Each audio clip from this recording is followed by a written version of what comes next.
Olá, investidor. Eu sou a Sandra Pérez. Eu vou dar início a mais uma edição das nossas recomendações de mercado. Falando um pouco sobre a semana passada, que veio bem cheia, sem interrupções de feriados. E o mercado acabou se animando com alguns dados que saíram positivos, tanto no campo político como também no campo econômico. Começando com os dados favoráveis da China, que trouxe um superávit em sua balança comercial. Já nos Estados Unidos, como esperado, a presidente do Fed defendeu a atual política de estímulos, mantendo o cronograma de retirada do Q3 intacto, porém deixando de fora a política de juros. E por aqui, a contínua ascensão dos candidatos à oposição nas pesquisas eleitorais acabou movimentando o mercado, deixando ele mais otimista. Já no campo das atenções, mantemos a Ucrânia, principalmente por conta da iminência das eleições por lá. Mesmo assim, não prejudicou o crescimento do Ibovespa na semana passada. Já para esta semana, a agenda continua bem tensa. Os destaques ficarão na zona do euro, Estados Unidos e também no Brasil, que divulgarão indicadores de atividades. Nos Estados Unidos, destacamos os dados do mercado de trabalho e imobiliário, além da nova rodada de discussões de representantes do Fed, que devem seguir a mesma linha da última reunião. Já na zona do euro, a produção industrial e o PIB devem agitar o mercado. Vale dizer que as expectativas são bem positivas, dada a recuperação de alguns países do bloco. E na Ucrânia, continuamos atentos com o andamento da eleição por lá. E no Brasil, irão sair os dados de serviços, varejo e também do IBCBR de março. No entanto, acreditamos que tanto a corrida eleitoral quanto os resultados vindo das companhias de capital aberto irão ditar a regra do jogo. Desta forma, acreditamos no Ibovespa no campo positivo. E quem irá comentar para vocês algumas indicações é o nosso analista Felipe Silveira. Eu fico por aqui, bons negócios e boa semana.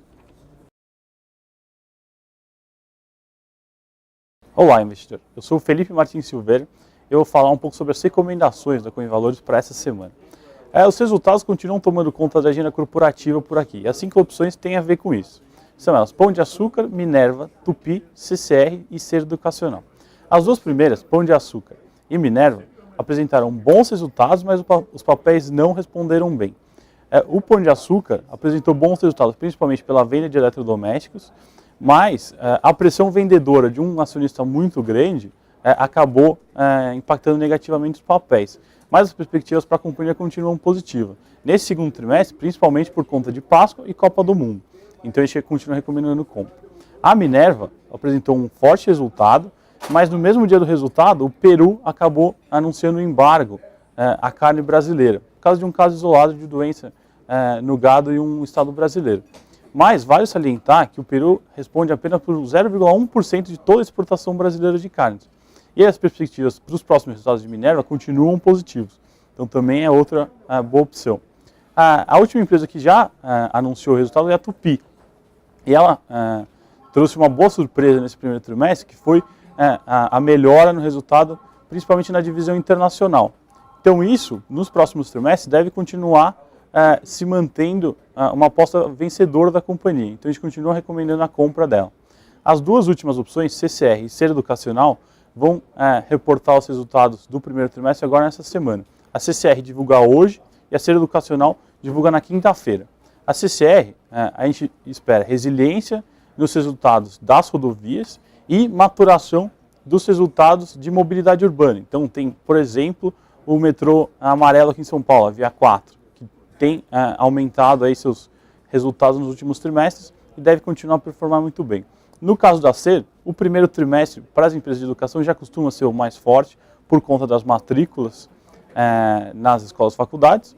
E ainda a gente tem um impacto extra positivo para a companhia, que é a entrada de operação do EAD, que é o ensino à distância, e dos custos do Pronatec, que é um incentivo federal ao ensino técnico. Então a gente deve ter um resultado muito forte da companhia no primeiro trimestre a ser divulgado nessa quinta-feira. Então essas foram as recomendações da semana. Eu fico por aqui. Uma ótima semana e bons negócios.